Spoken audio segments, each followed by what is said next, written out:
Hi Aries, this is Jov. Welcome po sa ating channel. By the way, Aries, this is timeless reading. Gamitin ang reading na ito bilang gabay lamang. Kung naka-resonate kayo, comment down. Tandaan, ito ay channel reading po. Kunin nyo lang po kung anong naka-resonate sa iyo. This is for you, Aries.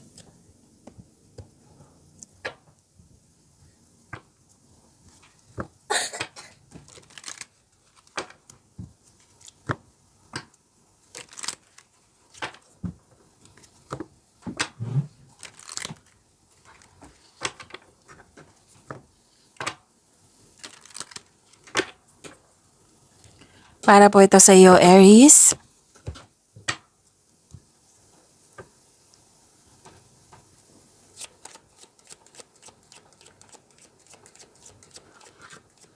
Maraming salamat po sa inyong patuloy na suporta, sa mga nag-donate, sa mga hindi nag-skip ng ads. Maraming salamat po.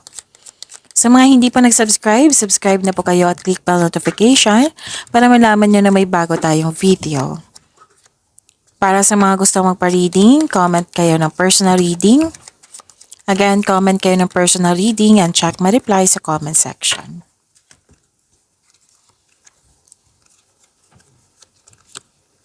Oh, Aries, may transformation ako nakikita dito. Nahihirapan ka, nabibigatan ka, pero nilet go mo ito. Nagkaroon ng pag-let go, nagkaroon ng transformation. Ito yung ending with new beginning. Maaring may separation, pwedeng separation of responsibilities, tumiwalag, closure, end of contract, umiiwas, you put limitation, yan. At may concern ka dito sa isang tao na mahirap kausap or sobrang stricto. Hope and healing, personal development. Oo, and this is good, hope and healing, claim nyo po, Aries. And nakatanggap ka ng blessings, maraming ideas na bibigyan mo ng action or reaction. May recognition dito, may fame, awards, and wow, prosperity is yours. May parating na malaking pera or maraming transaksyon, maraming benta, maraming orders, maraming kliyente, customer na magbibigay sa'yo ng malaking pera. Para din na opportunity na makapagbigay ng malaking pera sa'yo. Yan. Prosperity is yours. May malaking pera po na parating. So, claim niyo po, Aries.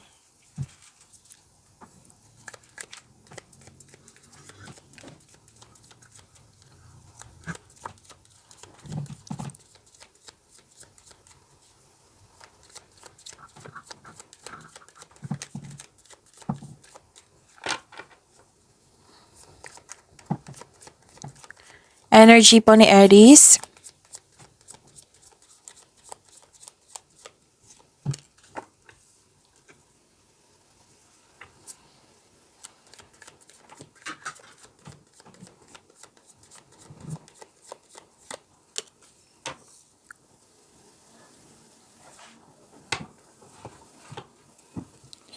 Kung may napansin kayo na repeating message, yan po yung pinupush ng course nyo. Like for example, nanood kayo sa isang video reading nyo, sa inyong monthly Gabay Tarot reading, sa inyong weekly Gabay Tarot reading, sa inyong first half of the month of September, at dito din sa inyong, at dito din sa reading nyo. Tapos may napansin kayo na repeating message. Yan po yung pinupush ng course nyo na kailangan nyo bigyan ng atensyon, solusyon at aksyon kung maaari po. So na yung energy ni Aries. Success to success, claim nyo po, enjoyment, a time of enjoyment, and you're feeling safe. Naging wise ka sa pag-handle ng your finances, sa inyong connection sa isang tao. Hindi ka madamot. Masaya ka makatulong sa kapwa mo. May plano kang magbakasyon. And sabi ng card dito, deserve mo ito kasi naging masipag ka sa araw-araw. May promotion din ako nakikita dito. Or yung sabi ko kanina sa inyo na maraming transaksyon. Oo. Kung kailan nyo ito napanood, sabi ng yung card dito, this is your lucky day. Lahat ng tinanim mo nagbo-bloom. So, you're focused on what brings you the most peace.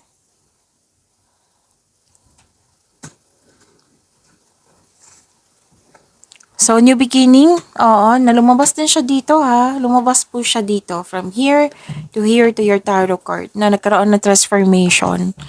Oo, pwedeng may change career, pwedeng may separation or cool off or closure or space. Pwede din let go mo yung opportunity na hindi mo na kailangan ngayon. Basta po may new beginning po nangyari. May new beginning po na mangyayari. Pwedeng yung sinabi ko kanina, tumiwalag, end of contract. Pwede din po yung taong malapit sa'yo noon na nagkaroon kayo ng disconnection, babalik po siya para mag-reconnect sa'yo. Pero balak pa po ito. Okay, balak pa po yung nakikita ko.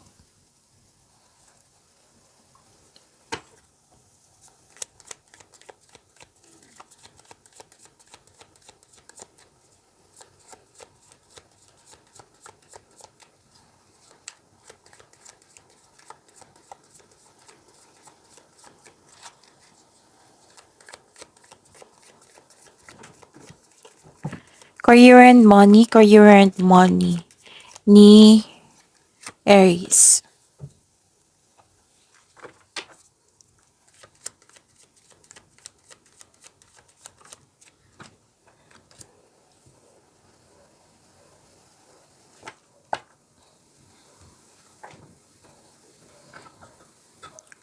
Sa career and money niyo po, may nakita ko ditong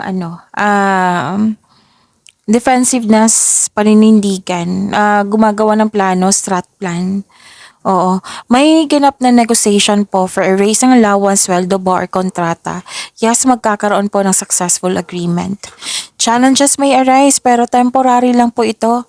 Oo, huwag kayong mag-alala. Kasi haharapin mo naman to eh. Yung challenges, haharapin niyo po ito.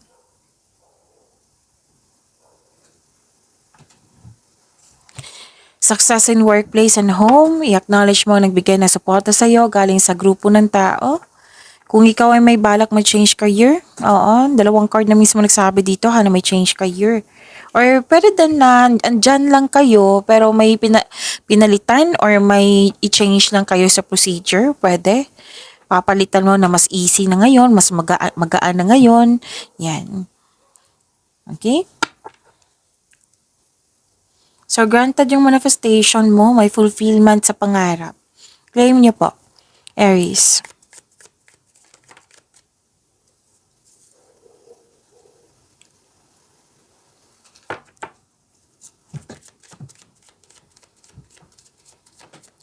Love life, self-love, partnership, and romance. Tumatalon yung cards nyo. Baka nag-overthink kayo ha. So, sana ma-overcome nyo yan.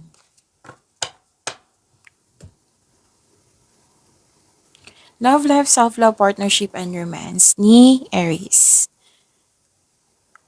Sa mga single dyan, marami kayong maliligaw or marami kang choices na gusto mong ligawan or gusto mong magkaroon kayo ng relasyon. Okay?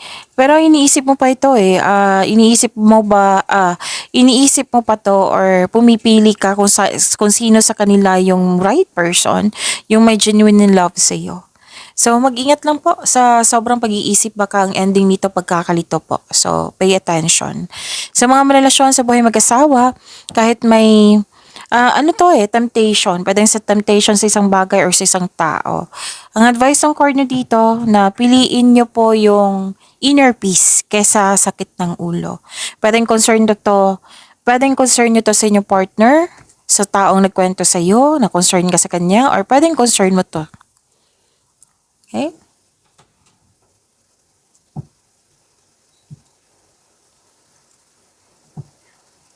Sa mga single dito, ang ideal type niyo po ay stable, grounded, and trustworthy. Sa mga marelasyon sa buhay mag-asawa, sabay-sabay kayo nagtayo ng trust and stability. Ayaw nyo ng away. So this card tells you na you need to take things slow if you want the relationship to last.